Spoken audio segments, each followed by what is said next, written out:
Yeah, and it seems to me that this is where kind of thinking about the notion of demands is really helpful. That I think about, we were talking before about things like Medicare for All and the Green New Deal, and you look through these checklists the different candidates have. And some people have treated these things as purely as if they're policy and critique them on those terms, and they clearly have a policy, dimension to them. But they're also meant, I think, as demands. They're meant through the making of those demands to try and produce the possibility of getting there. They're kind of their leverage in making them. And so demand making is a way for us to challenge the terms of debate. Welcome back to Left Anchor. I'm Alexei the Greek. And I'm Ryan Cooper.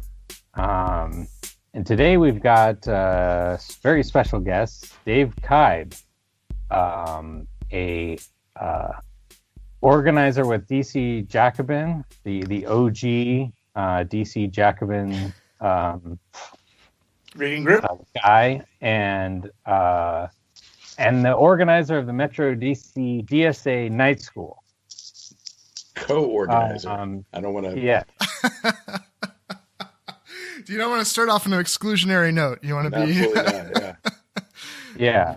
So welcome to Dave. Yes, welcome, Dave, and also just a man of many talents, a political theorist extraordinaire. Lots of pedigrees that we won't even mention because he's a humble guy. All right. Glad to have you, buddy. Thank you. And so today, sort of restarting our Black History Month series, we're going to be talking about two sort of classic texts in the civil rights tradition, I should say. We've got the famous letter from Birmingham Jail by Martin Luther King Jr.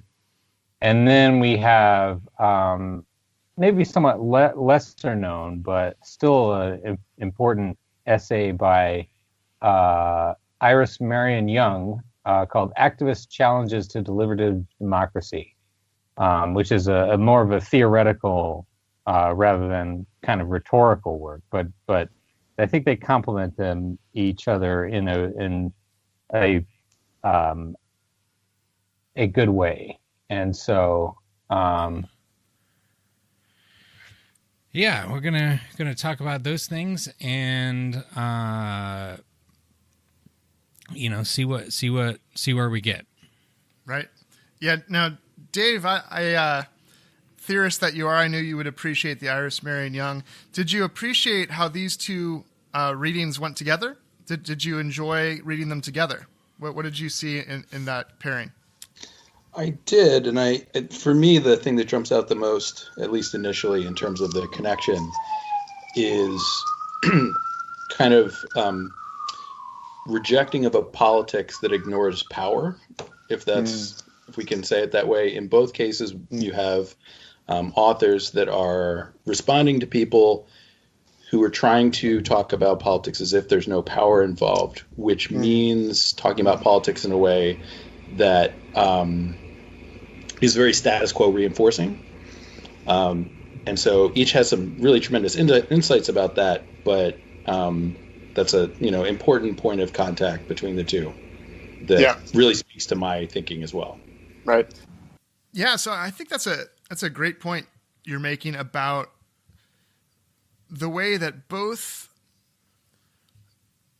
intended audiences, both of MLK's letter and really of the audience academically for Iris Marion Young, right, who's a great political theorist, a white woman who I think shows in her piece that there's a necessary tension between the deliberative Democrat or deliberative democracy and the activist approach and understanding of politics.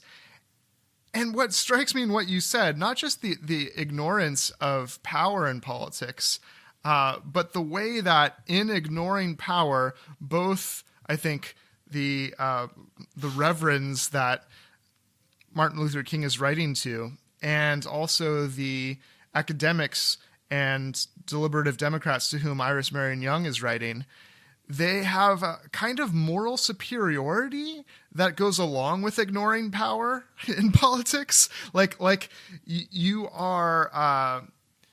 You are dirtying things that are otherwise clean by bringing up power and by doing things that are causing what is otherwise kind of a smooth process. I found that's an interesting thing, I think. Ryan, what did you think about these two readings together? It's so my sort of general, my instinctive take on it is it's like a kind of a theory and practice discussion. You have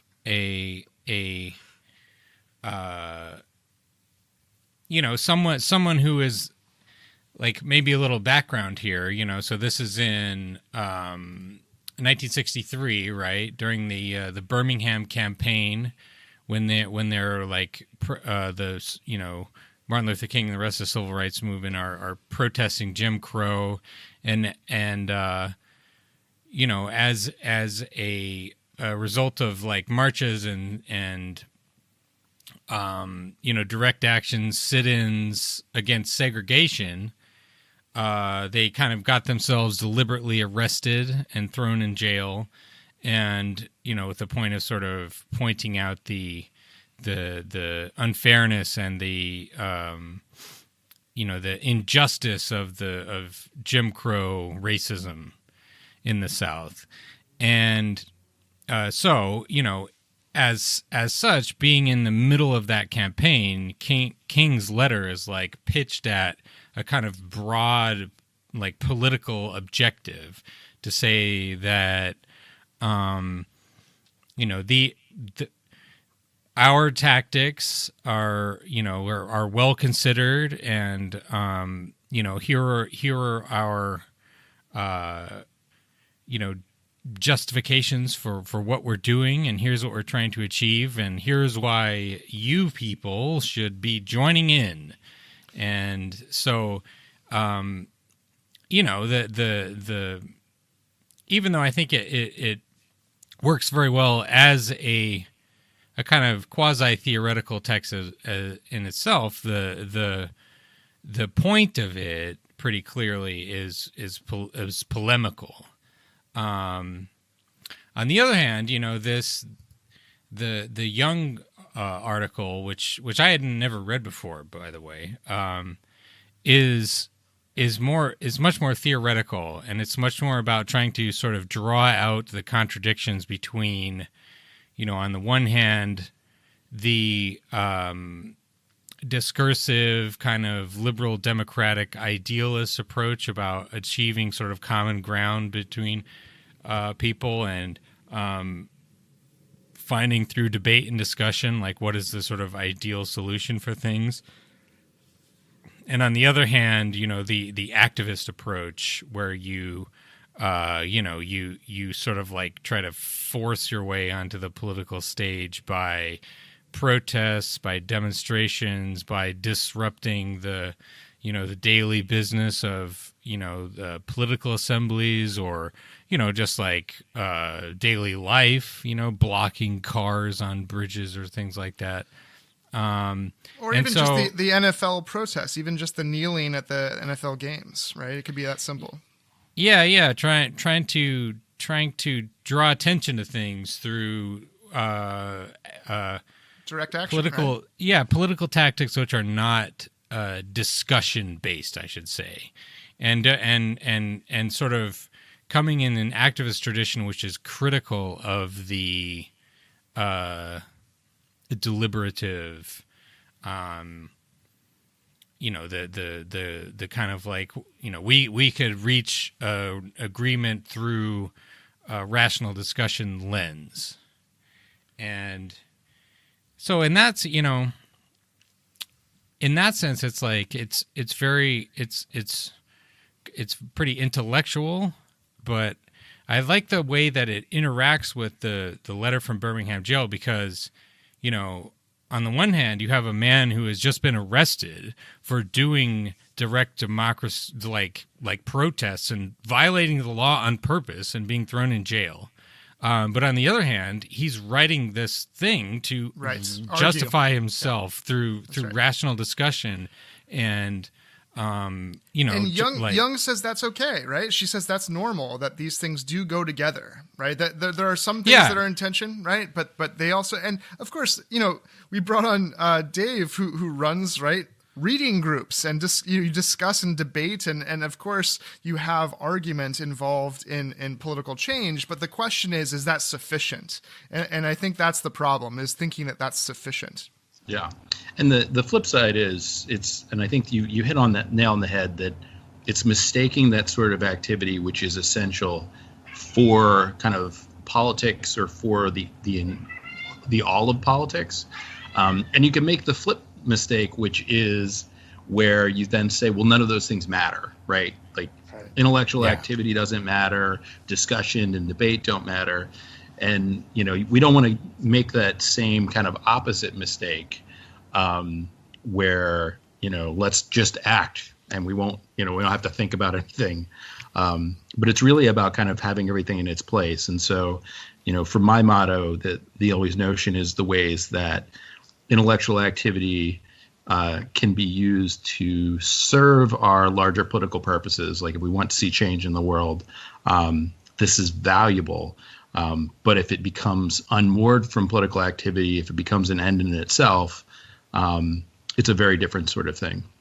To paraphrase a wise man who has this in every email he sends, something like, we need to turn soldiers into thinkers and thinkers into soldiers. Is that right? Or fighters? Fighters, yeah. Fighters, That's fighters, the General Baker quote. He's one of the organizers of the Dodge Revolutionary Movement organization. Yeah, I mean, Marx had a line about this too, right? So philosophers have only sought to interpret the world. The point is to change it. And not only that, but right, it requires material force to change material conditions, but theory itself becomes a material force when it seizes the masses. Mm-hmm. So there is that interconnection. And here, I think MLK is doing just that, and it is more rhetorical. There is more pathos, but there's definitely theory in it, right? So I think, maybe we should. Do you want to dive into the MLK piece a little bit? There's some great passages. Sure. I will note at the very outset, he notes, seldom, if ever, do I pause to answer criticism of my work. Which is a great identification that he is not this quintessential deliberative Democrat, right? Just engaging in discussions all the time. Well, right? It gets even better because the rest of the line is something like, my secretaries would never do anything else, right? So it's clear who would actually be doing the labor in that situation. Yes, and I'm trying to make it easy on my secretaries. Constant criticism that I would have to respond to. Right. It's a great, Martin Luther King is an unparalleled rhetorician. He says, if I sought to answer all the criticisms that cross my desk, my secretaries would have little time for anything other than such correspondence in the course of the day, and I would have no time for constructive work. But since I feel that you are men of genuine goodwill and that your criticisms are sincerely set forth, I want to try to answer your statement in what I hope will be patient and reasonable terms. Since that seems to be what you value, patience and reasonableness, here we go. Right? And that's like the perfect, it's sort of preview and encapsulation of the MLK approach, which is on the one hand, sort of, skeptical of debate as a way of solving things in itself, but on the other hand, not going to put it down as a rhetorical device either. Exactly. Which means it's more agile, broad in scope in terms of what tools need to be used to effectuate change. It's less complacent, right? And that goes with the next basically series of thoughts, which is about this criticism that he's an outsider, which is kind of on its face ridiculous within the confines of your political community, the United States, right? To be an outsider. But his point kind of goes to that notion that we'll see in both texts, which is that elites like to exclude from the discussions, exclude from the decisions as many groups and people as possible, and to say that this is not for you to decide, it's for us to decide, right? So I think there's a theme here that the activists object to this, not just the status quo decisions, but like those people who think they're in charge of setting the terms and setting which people can be involved in making them, right? Yeah. And you know, the way the way he sets up this, you know, the prefigurative sort of situation, because like, you know, the thing about Jim Crow back in these, you know, you're talking about Birmingham, Alabama, right? This is like the heart of the Deep South. The Jim Crow system is just like a sort of terrorist racial caste state in which people are systematically deprived of their constitutional rights, live in fear on a daily basis of their lives and their physical security. And he says, there can be no gainsaying the fact that racial injustice engulfs this community. Birmingham is probably the most thoroughly segregated city in the United States. Its ugly record of brutality is widely known. Negroes have experienced grossly unjust treatment in the courts. There have been more unsolved bombings of Negro homes and churches in Birmingham than in any other city in the nation. These are the hard, brutal facts of the case. On the basis of these conditions, Negro leaders sought to negotiate with the city fathers, but the latter consistently refused to engage in good faith negotiation. Yeah. And that's a big thing too, right? So the deliberative Democrat, right, says that rational, open discussion achieves political change. And that assumption is people of goodwill, if they're persuaded rationally through good arguments, will simply cede power when they realize it's been used incorrectly, right? It's a very interesting picture of human nature.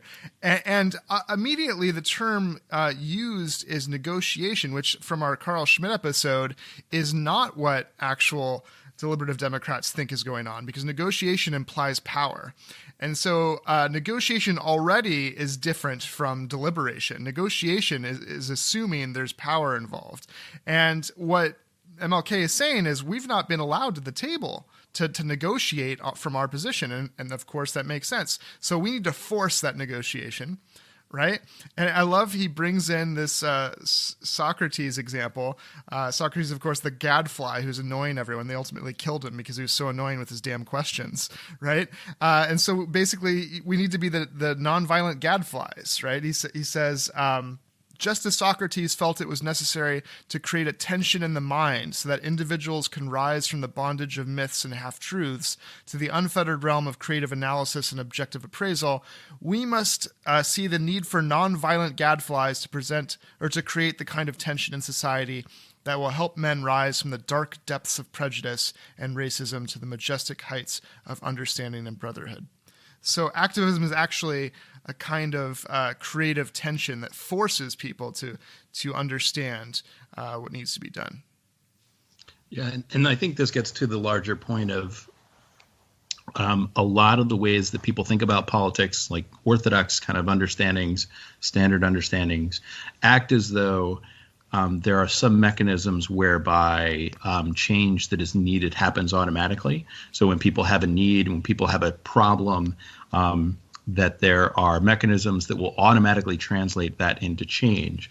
And I think that's not true. And I think King's kind of getting at this, that you need the people need some sort of activity to force these sort of questions onto the agenda, to force them into the discussion. There's nothing that makes that happen automatically.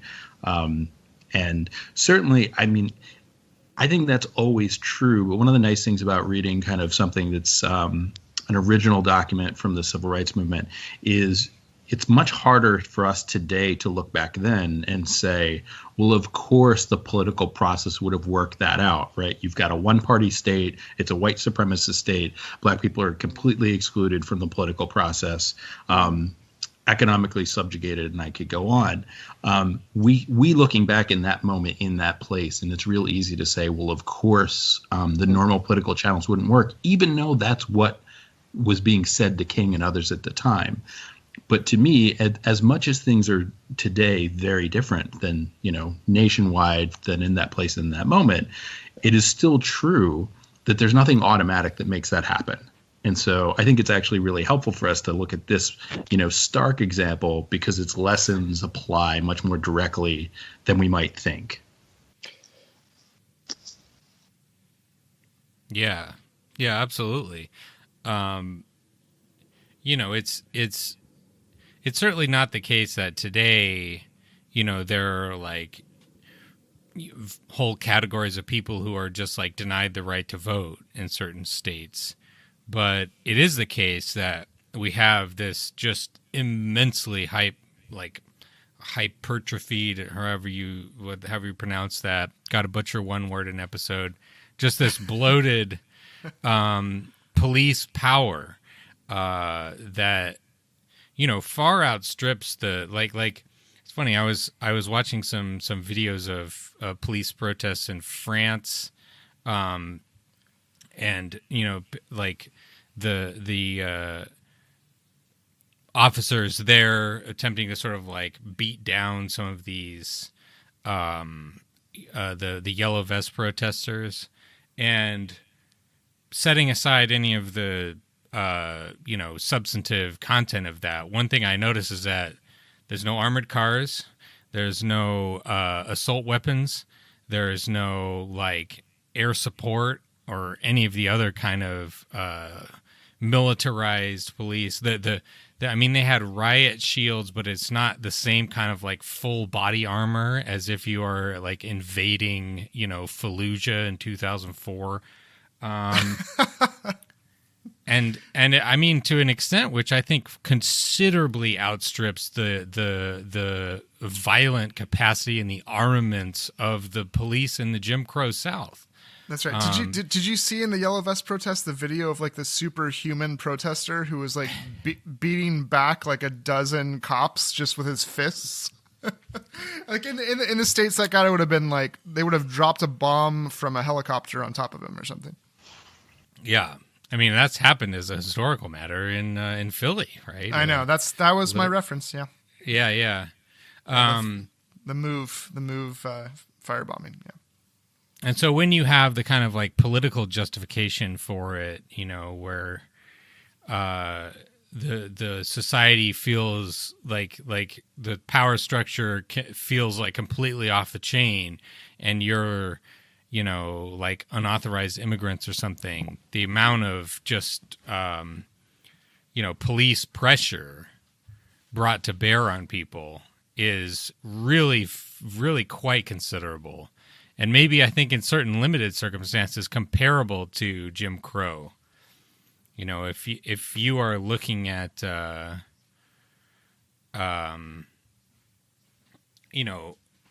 people trying to escape from ICE, or if it's just, all the stories of individuals trying to avoid just travel across the country, all the stories of ICE agents coming in and just like interrogating or arresting anyone who speaks Spanish. We're not so far removed from those days as we think. It's different and in many ways better, but it's the American democracy is in not nearly as inclusive or non-violent, non-coercive as people like to pretend. I think to your point, Ryan, is that people that reaffirm this deliberative democracy process almost implicitly have to assume that the status quo isn't that bad. Right. So like, it doesn't really matter if it's today or the 60s. What it means is that like radical change is worse than the status quo, which means the status quo can't be that violent or can't be that bad just by like definition. Right. Like that's the assumption. Like otherwise you would be in favor of like, yeah, let's get like bypass these fucking procedures. Let's just get some shit done. Right. No. Like, let's talk about it. And I mean, look, it's 1963 and these are not right, white supremacists, these are other people of faith that are, otherwise fans of MLK that are like, whoa, I think you need, and this, I don't know, Ryan, if you remember, of course, in Black History Month, we already discussed Frederick Douglass's speech on the 4th of July. And doesn't this remind you of how he also was told, like, we're sympathetic, but you just can't approach it this way. Stop being so emotional. Just be a little calmer and use reasoned argument. Right? Yeah. It goes back forever. The history of time. The people that have the privilege to not suffer at the hands of the state or of the powers that be, right? They can sympathize, and this will get to the quote about the white moderate, of course, but they can sympathize with the pain of the oppressed, but they're not in a hurry to do anything about it. Yeah.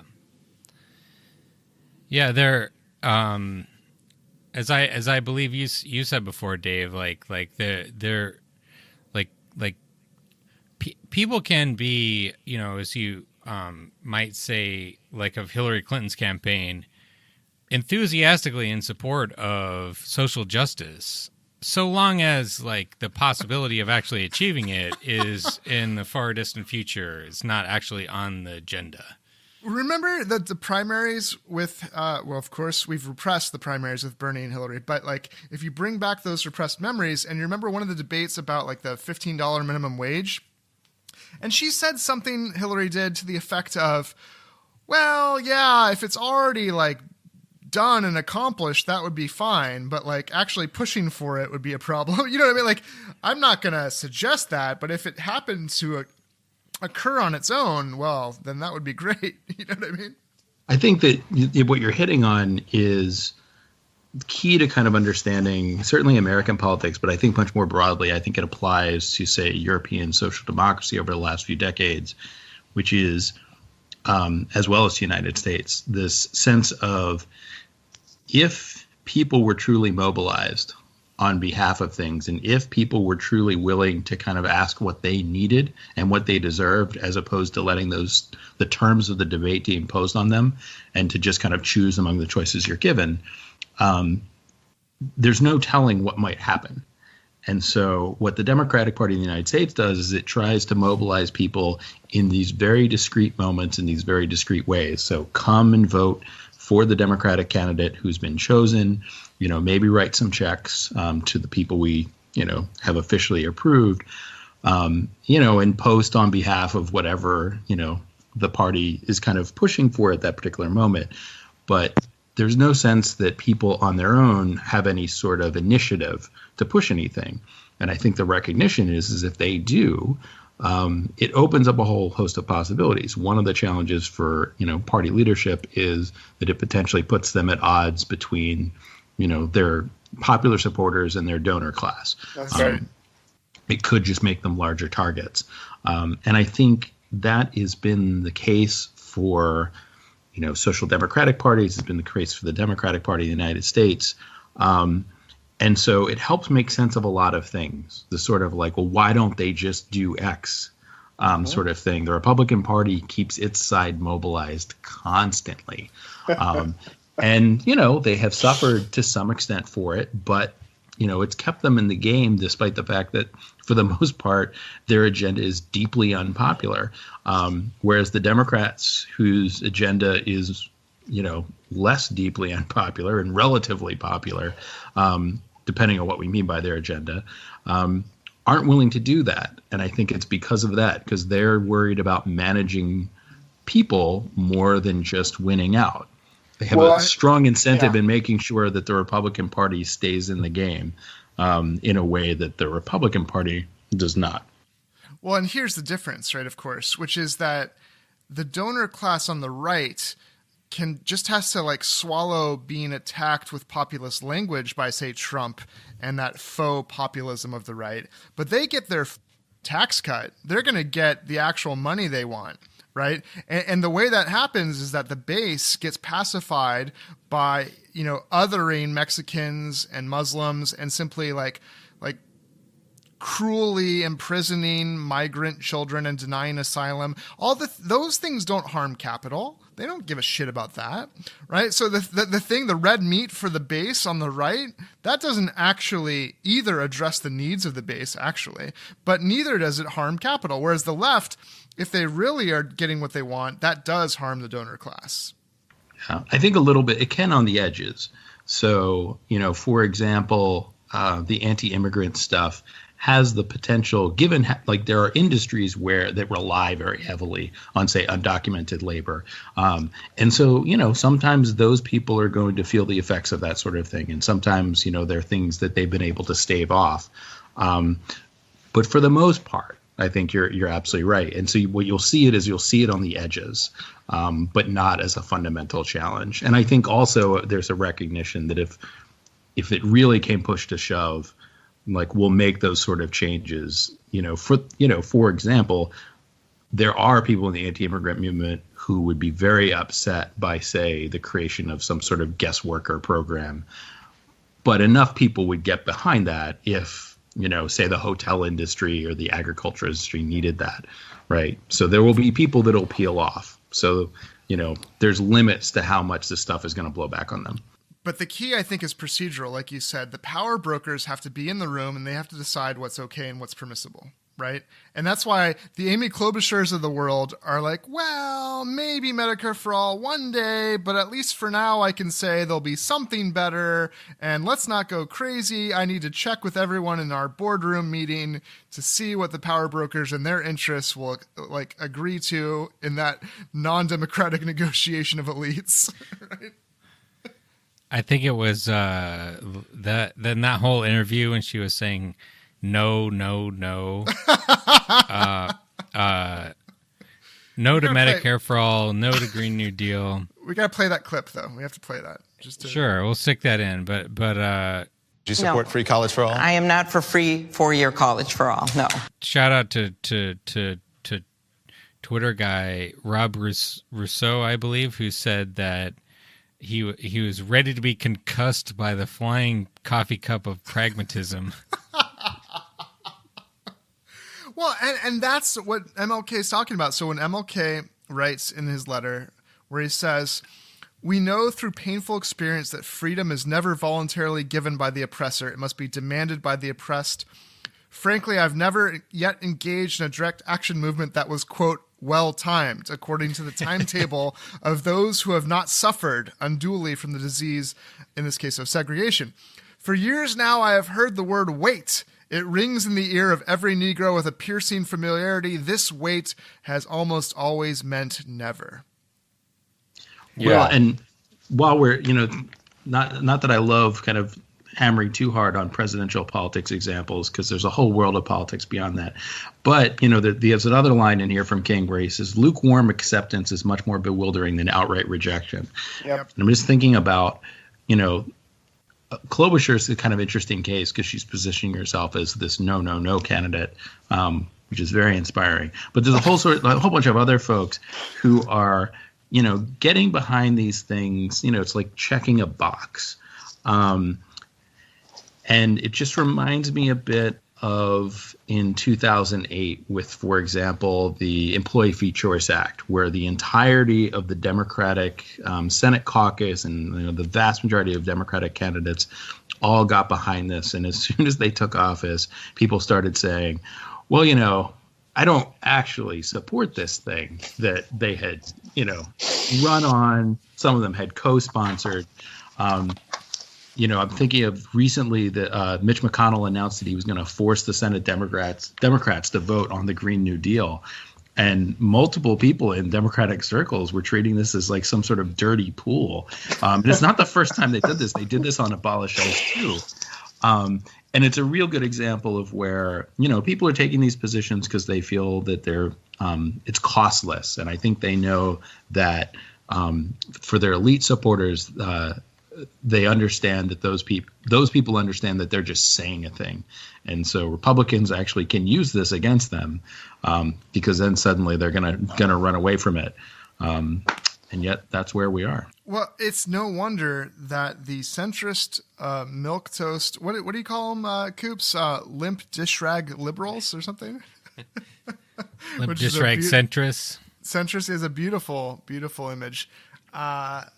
It's no wonder that they like to just identify with ideas theoretically and just like say things, because that's also how they view identity politics and say race and sex. It's like, let's have some tokenism going on here. Let's just have like a symbol, right, of addressing the underlying causes of sexism or racism. And then we don't really need to address the actual structures and actual consequences of those structures, right? Yeah, and especially you don't need to raise anyone's taxes or set up any kind of like redistributive programs or nationalize any companies. All that is definitely coloring outside the lines. Is that a pun? Did you just do a play on words? But no, I did not. That was not intentional. But, if you look at someone who, like you see in 2016, Hillary Clinton, mouthing the language, if not the substance of intersectionality, a word which is pervasively misunderstood in kind of like popular discourse. And you look at who she's going to appoint labor secretary, who is actually apparently Howard Schultz was in the running to be labor secretary. Stop it. Is that true? A man who is literally blackmailing the Democratic Party, saying, elect a centrist who won't raise my taxes, or I'm going to run as a third party and throw the election to Trump. That's basically his pitch, and he said as much explicitly. And so when you see, these lefty ideas have gotten a tremendous amount of media traction, and really, you saw a lot of candidates who aren't even trying to be lefties signing on to the Green New Deal sight unseen, and I think that this teaches us here,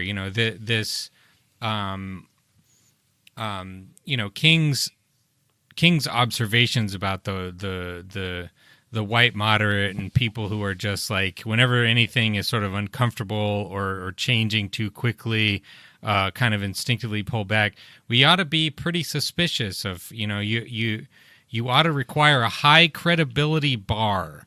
I think there are numerous candidates, congressmen, senators who are signing up on stuff because they think that, oh yeah, this is a nice slogan. I don't really care about it that much. I will ditch it at the first hurdle. And I may already, in the case of like Nancy Pelosi staffers, be actively conspiring with the healthcare industry to stop Medicare for all, because too disruptive. And here's the quote from MLK, right? So he says, "I must make two honest confessions to you, my Christian and Jewish brothers. First, I must confess that over the last few years, I've been gravely disappointed with the white moderate. I have almost reached the regrettable conclusion that the Negro's great stumbling block in the stride toward freedom is not the white citizen's counselor or the Ku Klux Klanner, but the white moderate who is more devoted to, quote, order than to justice, who prefers a negative peace, which is the absence of tension, to a positive peace, which is the presence of justice, who constantly says, I agree with you in the goal you seek, but I cannot agree with your methods of direct action, who paternalistically feels that he can set the timetable for another man's freedom, who lives by the myth of time and constantly advises the Negro to wait until a more convenient season. Shallow understanding from people of goodwill is more frustrating than absolute misunderstanding from people of ill will. And this is what Dave brought up earlier. Lukewarm acceptance is much more bewildering than outright rejection." So I think it's funny that you brought up Howard Schultz, because I don't know if you all remember, but it wasn't that long ago that Starbucks announced that they were going to have the baristas engage people in discussions on race. And just so we're clear, I think your average barista is not paid enough to do it, but is probably well more qualified to have these conversations than Schultz or your average Democratic candidate. However, the flag for me, the red flag, is that we're going to have discussions, as is always the case, around race as opposed to racism. Yeah. It's very unclear to me what that means. Yep. But that it seems to take for granted that we're not going to talk about structures, we're not going to talk about violence, we're not going to talk about stratification. It's about, you have a race and I have a race, and that's okay. So, which is, it's not. Again, well, I like discussion, but it's unclear why that discussion is particularly valuable. But then the other thing I'll say is, while I agree entirely, and this is this thread from going back to King to the stuff we're talking about today, about this desire for no discomfort as we have these conversations, desire for not dredging up larger things. It's also the case. I think it's really easy for those of us on the left to read this and say, oh, the white moderates, they don't want to do this. That on the left, we're much more comfortable talking about structures. We're much more comfortable kind of talking about power. But we're not always comfortable, especially white leftists, about having those uncomfortable conversations. And we should be equally willing to kind of experience that tension, to have that discomfort. Those answers are not easy. And so I think we can have that criticism and then also be careful about only worrying about what other people need to do instead of the work that we all need to do as well. It should be a new tagline for Left Anchor. Come on and get uncomfortable. Let's get all uneasy together. No, that's true. That's good. I think that's right. But not with your barista, because they're not being paid enough. No, they don't deserve that. That's right. Well, yeah, I mean, that's another instance.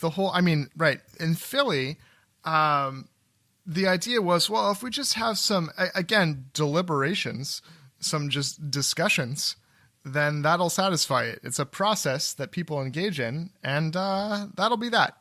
Right? There needs not be any concrete ends served or any understandings in particular sought. Just there was a process about race. And the discussions are an end in themselves. Yes, exactly. Well, and it feeds into this notion that racism is about, like, some people have mean thoughts in their head, and they don't realize that other people have a different color, so. If white people could only, understand black culture, then everything would be fine. We should prescribe some hip hop, and then they'll know all they need to know. No, so I mean, what do you think? And Ryan, since you read this Iris Marion Young piece for the first time, did you find it a persuasive? And it wasn't meant, I don't think, to be just mere critique, but like showing the tension. And I think at the end of the analysis was kind of a paucity of understanding of politics that the deliberative democracy stance has, because even if it has answers for what to do in those kind of processes to make things a little more fair and equal, it at the end of the day has to reaffirm the status quo and the legitimacy of the status quo. And the activist always says, well, wait a minute, doesn't that just reproduce those wrongs? Don't you have to fundamentally challenge that very structure? Like, did you find that a persuasive critique? Yeah, I definitely, this very, I really like the way this is reasoned. It's maybe perhaps a little bit ironically, it's very clear and it's very convincing in its argumentation. And it really puts a nice kind of bow on the problems that I have with a lot of a lot of the ways that kind of centrist liberalism tends to sort of portray itself and try to operate. And you have the inherent exclusion of dissenting voices and deliberation. And I think maybe, what I found most interesting is like towards the end of the essay, she talks about hegemonic discourse and how the way that the sort of dialectic of conversation can come to sort of systematically exclude dissenting perspectives. And that is a thing which strikes me as like incredibly relevant to the way that, you know, the last kind of 10 years of you know, and well, I mean, probably most of American history has played itself out. She says the phenomenon of hegemony or systematically distorted communication is more subtle than, you know, just like deliberate exclusion. It refers to how the conceptual and normative framework of the members of a society is deeply influenced by the premises and terms of discourse that make it difficult to think critically about aspects of their social relations or alternative possibilities of institutionalization and action. The theory and practice of deliberative democracy has no tools for raising the possibility that deliberations may be closed and distorted in this way. And so I think that's something that is very important to keep in mind, and is also difficult to keep in mind. The idea that like there may be sort of differing ideas that are sort of placed beyond the the realm of discussion, and that you may be unconsciously delimiting your solution space due to how the sort of discourse has been constrained. Yeah, and it seems to me that this is where kind of thinking about the notion of demands is really helpful. That I think about, you know, we were talking before about things like Medicare for All and the Green New Deal, and you look through these checklists the different candidates have, and some people have treated these things as purely as if they're policy and critiqued them on those terms, and they clearly have a policy, you know, dimension to them. But they're also meant, I think, as demands. They're meant through the making of those demands to try and produce the possibility of getting there. They're kind of their leverage in making them. And so demand making is a way for us to challenge the terms of debate, to expand our notions of what's possible and what's desirable. And that's kind of missing, I think, from the mainstream discourses, is talking about those things. And it's also interesting, I think, as we think about those checklists, how some of those things truly are demands, Medicare for All, for example. And then other things that sometimes make in the list are not. So one of the ones that I noticed the other day is criminal justice reform gets on these lists a lot. I mean, that, I don't know what that means. It has no content, and it has no force as a demand. Right. I don't know. I mean, obviously something like abolish ICE is a related demand that I think is helpful to think about, but it's also somewhat, it doesn't cover the whole ground. That's a great point. I don't know what the demand would be. That's because it's a procedure. Reform is a procedure. So to say I demand criminal justice reform means I demand a procedure. Yeah. It's like demanding deliberation. Yes. Let's think more about this. Let's think about it. Let's change it a little bit. Well, and it's even better because one of the things that people who have looked at criminal justice issues around policing and prisons have said, prisons in particular arose as a reform when they started, and reform discourse has always been central to legitimation of prisons. So there's no such thing as not criminal justice reform. Like, yes. It's always imbued with this notion of reform. That doesn't mean it's always getting better. I remember a conservative scholar telling me, "Oh, you don't like mass incarceration? Well, that's because progressives wanted to reform the system." Yeah. He's like, so much for reform. But no, that there is something about activism that demands, and that the Socratic gadfly thing makes a lot of sense, because it's like you have to like shake people into challenging the assumptions that they're making about what's okay and what the standard norms should be, right? Like the very assumptions about, and this goes to like the free speech on campuses, right? This notion that like of course, free speech, and there's no power involved in deciding what that range is of opinions that are held, right? It's just like objective and natural and sui generis, right? Like, it's the same kind of naturalistic error that activism tries to like upend and say, no, there are choices about these fundamental premises that are being made, right? Yeah, and go ahead.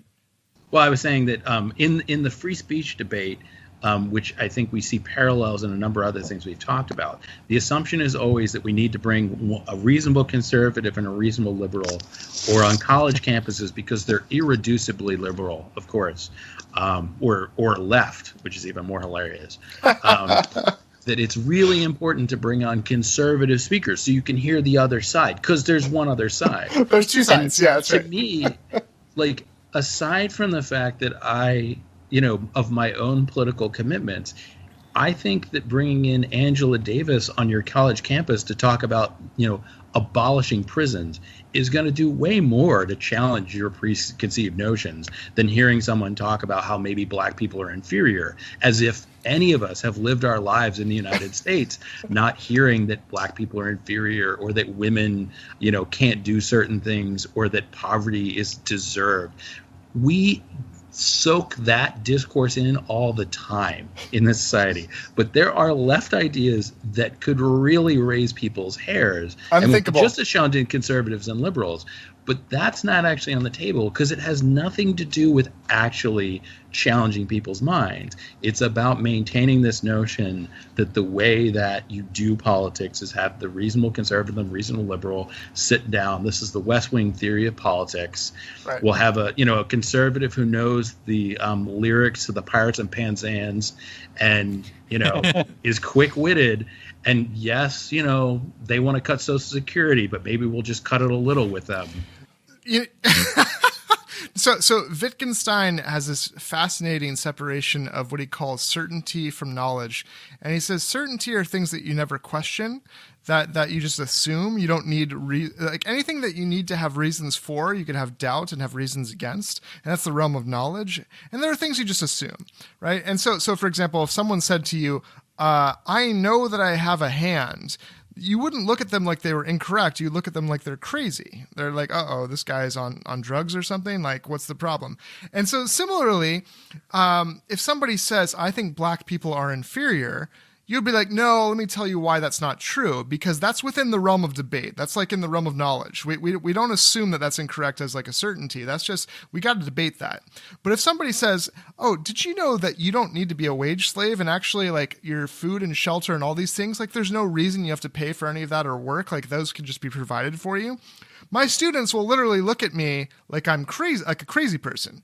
And they will look like they just took a huge bong hit. Like they have no idea, like they're just like totally unsure how to respond because it's so out of the realm of consideration, right? And this is why Frederick Jameson says it's easier to envision the end of the world than the end of capitalism, right? Mm-hmm. Well, and what sets the terms of that? Like what lets us know the things that you take as necessarily true versus up for debate versus necessarily false? And it's just power. That's it.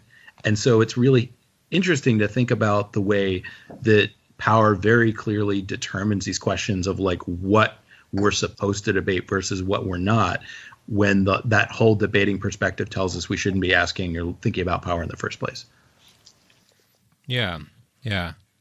And I think I just wanted to mention quickly as an example of, a kind of demand that you could make as a concrete matter. The recent news story on the DA of Philly, Larry Krasner, a year ago, he said that he would do no more money bail for a big, long list of minor crimes. So this is a fairly moderate, policy in the grand scheme of things, but nevertheless, the list made up 61%, according to Philly.com, of all the cases in the Philly court system. And he said that over 2018, 1,750 defendants were released without bail, no increase in recidivism, and there's a 22% decrease in the number of defendants who spent at least one night in jail. So, it's not a kind of like super utopian demand, but in the context of sort of, the last 20 years of American criminal justice policy, to say like no money bail for all like misdemeanors or whatever it is a substantially radical. And, the effects in this case were completely anodyne. No change really whatsoever in the functioning of the court system. It was just that a bunch of people didn't go to jail. Yeah, the distinction I might make here is between a bold demand, which I would say is kind of a broader category, and then within that is the utopian demand. And so here I would put this in the category of a bold demand, not utopian. And the reason I would do that, and I think it's really important, is literally nothing else had to change, right? They just changed the rule and everything worked fine. Yep. So a utopian demand, the key of it is that it would it's something we can envision. It seems possible, but also it would require changes in the way the world is. And so that has value both for forcing those sort of changes, but also intellectually for ourselves in envisioning changes we wouldn't have otherwise thought possible. So this is so much smaller, and yet it's also valuable, and to kind of circle back to what we were saying before, to me, the demand, the potentially more utopian demand that maybe would fit in that longer list is something like decarceration, where we just say, we have too many people in cages, and so that number should be going down, and not by a little. It should be more like a 45-degree angle instead of like a 3-degree angle, which is, people talk about ending mass incarceration, and almost always that's like, we reduce the increase by so much. But to truly say like caging people is horrific, and so if we're going to do it, we better have a really, really good reason. One of the other things that Krasner's done is to require, if I remember correctly, DAs have to look at the costs of imprisoning someone when they're deciding what to charge. And they're just talking about the cost to the city. It would be great and it's hard to justify often then because those costs are so high. It would be wonderful if we would also think about the cost of that person, the cost of their family, to their community. I always think of this in terms of the people talk about, if we make drugs legal, people start to use them and it'll have all these differences. And of course, like, people use drugs all the time. There's no evidence that making it illegal stops that. But, incarceration is pretty harmful too. Like putting someone in a cage does all sorts of harmful things. And somehow that doesn't get put in that balance. It's only like, maybe if someone somewhere uses marijuana, this awful thing could happen, as opposed to like, but when they go to jail, when they go to prison, awful things are definitely going to happen. It's kind of finding that sort of balance. No, that's right. And you know what was a massive utopian demand? Freeing the slaves. And guess what? 4 million people that were formerly slaves now have to be integrated into a white supremacist society. Oh boy, shit. I don't know how that's going to turn out. That seems like a really hard thing to predict. Can you imagine all the technical problems figuring out what we have to do to make that possible? Like, of course there are ways we can't envision the details and like the actual like consequences of doing something that's good and right. That doesn't mean we shouldn't push for it, right? Like, it's so sad to see the powers that be naturalize oppression and then say, look, it's very unreasonable and emotional of you to demand that we do things that we can't foresee what the consequences will be, right? When like the consequences of the status quo are so violent, as Dave just talked about, and so traumatic and so harmful, right? And that this is the kind of pernicious Gramscian superstructure problem, right? Where like what's normalized as morally acceptable, right, and reasonable is that we don't stir the pot because everything is fine right now. Some people are complaining, but really these radical changes could really disrupt things. And it's just such like the opposite of what we might think of as cold, calculable reason, right? It actually ignores very many facts and very many realities. And it's just so pernicious. And that's why there's appropriate anger and frustration in the activist challenge to it, I think. Well, and if the other layer to this, to kind of really like take it up a notch, is that the status quo will also involve tremendous change. I think this is one of the things that gets missed, is that it is not the case that if we just don't try and fix things that they'll stay the same. They will change. Like Peter Fraze talks about this a lot. There's no question there's going to be tremendous change. The question is, will we try and exercise some like collective control over it? That's it. That's the only distinction. Yeah. Think of it in the example you brought up of slavery. Imagine the possibilities of what slavery would have looked like if the Civil War hadn't happened. It would have changed. It's hard to say what it would have looked like, but it's very unlikely it would have looked like the same thing as it did in, say, 1860, that it would have looked the same in 1880 in that alternate timeline. It wouldn't have. There would have been tremendous change. Like, that's always a given. The only question is, do we try and exercise control over it? Right. And Ryan, have you read The Four Futures by Peter Fraze? Yes, I have. And Dave, was that one of the works of his you were thinking of? I think so. Yes. Yeah, and that goes to that point, which is that, like, if you assume, say, automation, and you assume these climate change issues, depending on what we decide for ourselves, there's these four possible futures, right? And so, people that are comfortable where they are now need to anticipate what's going to be given those realities, and not abdicate the duty to control it, right, as much as we can. So I don't know, to bring it back to the two texts a little bit. What do you think? So here's, if I may be for a moment kind of a devil's advocate for the deliberative Democrat, or try to kind of push the issue a little bit. There is this notion that, and look, if you look at HR1 and what a lot of people like Greg Sargent came on the podcast and talked about this, a lot of well-meaning Democrats are really all about is not having power politics, bypassing special interests. And so there's an answer, I think, in the Iris Marion Young piece about this. But here's the question.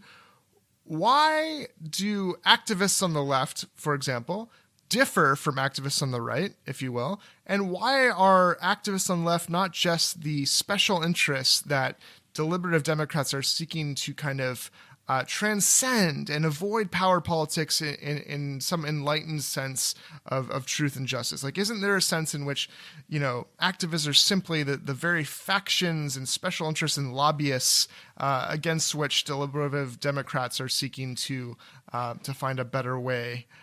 You know what I mean? Like so there's this challenge. Like, what makes us different from other special interest groups seeking to exert our power, right? Well, I mean, I'm going to go back to some old political science. I'm going to go back to E. Schatzschneider, who was a political scientist writing in the 50s and 60s.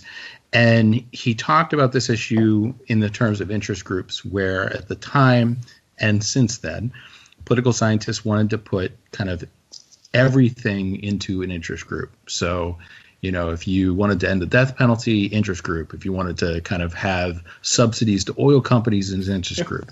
And the notion was, well, as social scientists, it's all the same, so we shouldn't distinguish. And what Schatzschneider said, among other things, is that the people trying to end the death penalty were not themselves, like, they weren't the ones that were on death row, right? So there's a difference for if you're arguing for something that is in favor of you in a very narrow sense, we can distinguish that from you arguing for something that doesn't necessarily help you, but helps other people. And then the third category, which I think is important, is if you think of something like Medicare for All, it's not delivering benefits to a small group of people. It's delivering benefits to practically everyone. And so to kind of just say, well, that's just another interest, I think collapses some really important distinctions.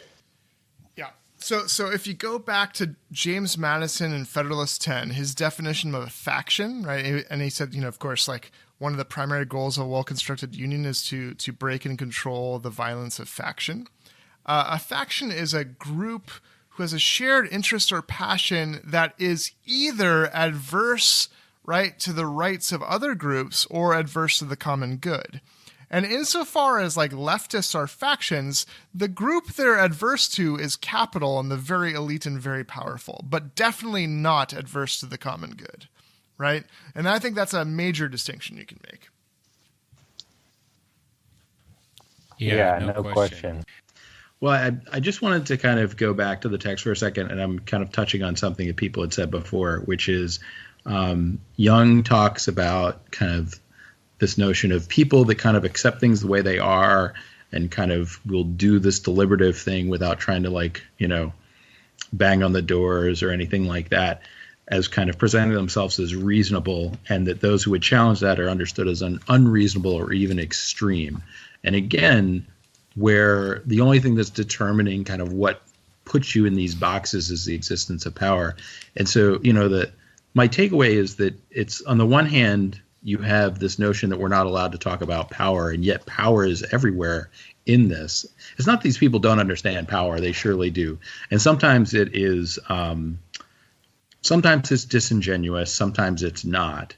But it's, I think you said before, it's almost a kind of, it's distasteful. And I do think one of the things that happens for liberals is they see people on the right kind of really aggressively exercising power. And instead of saying their goals are the problem, because that's actually not something that that's kind of disfavored as a claim in liberalism, to say that the goals are the problem or to talk about the goals, right. To treat them as up for conversation. It's to say the means are the problem. And so if the means are the problem, then the left and the right are the same. And I think this is where you get that sort of the nonsense of horseshoe theory and things like that. Well, but let me ask you this, Dave, because we just had on Robert Hockett, who is, I don't know if he's a chief advisor, but it seems like the chief advisor to AOC on the Green New Deal.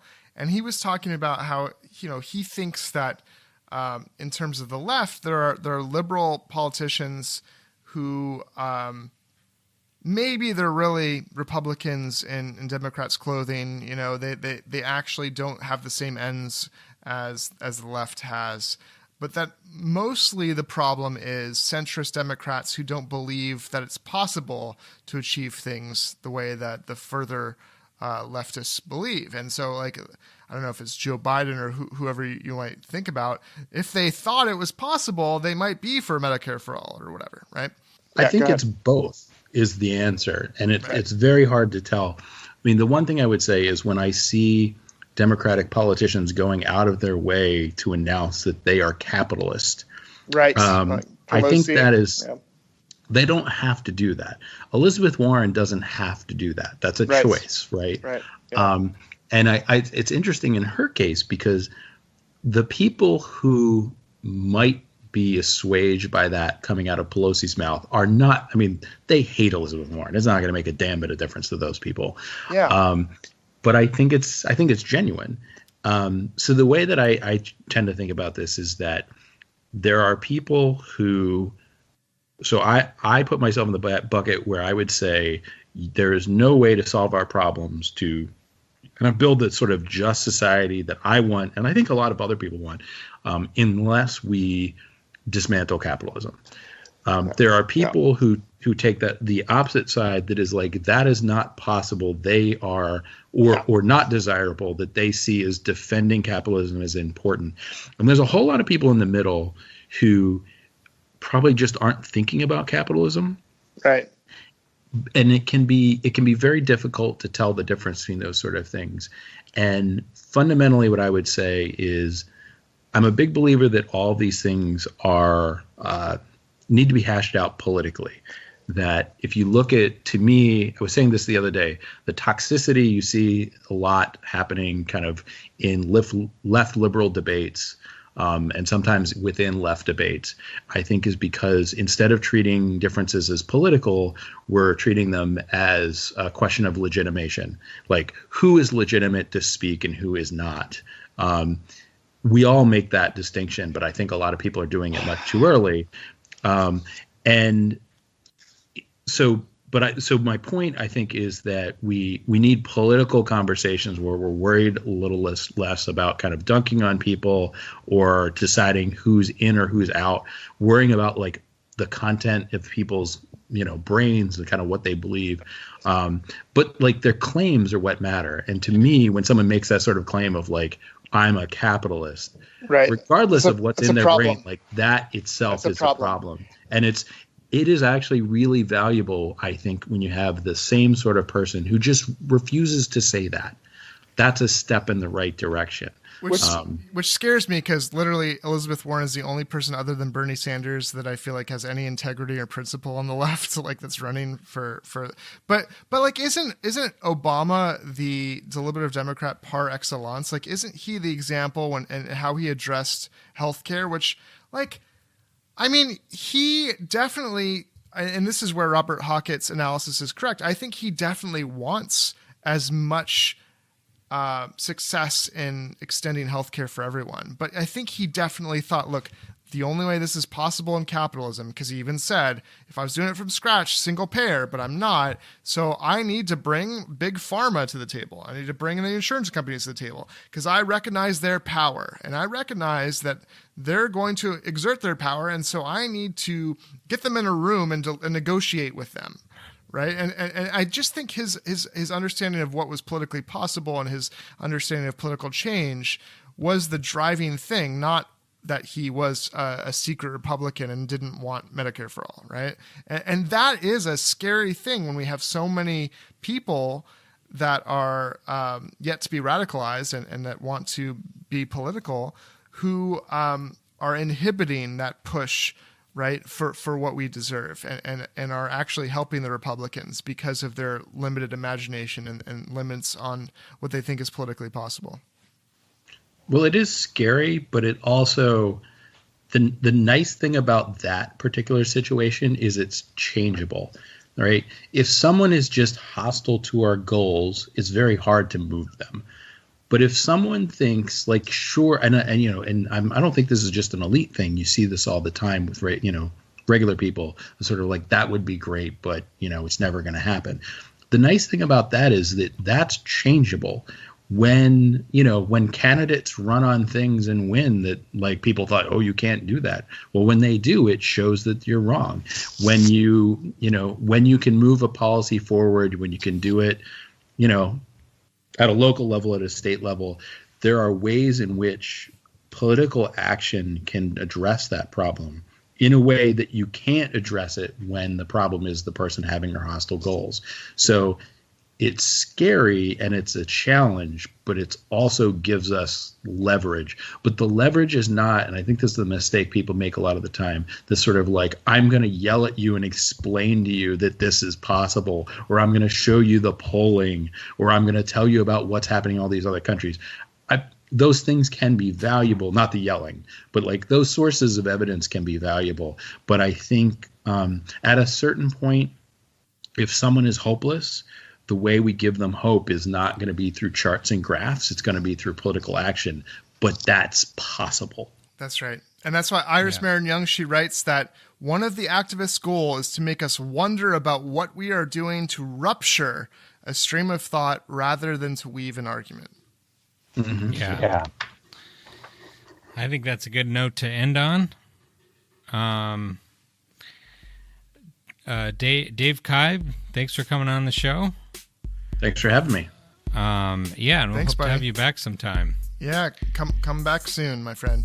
All right. Last but not least, we have a friendly reminder that we have a Patreon. You can support the show with $5 a month and get an extra episode every week. We really appreciate the support, and it helps us keep this going.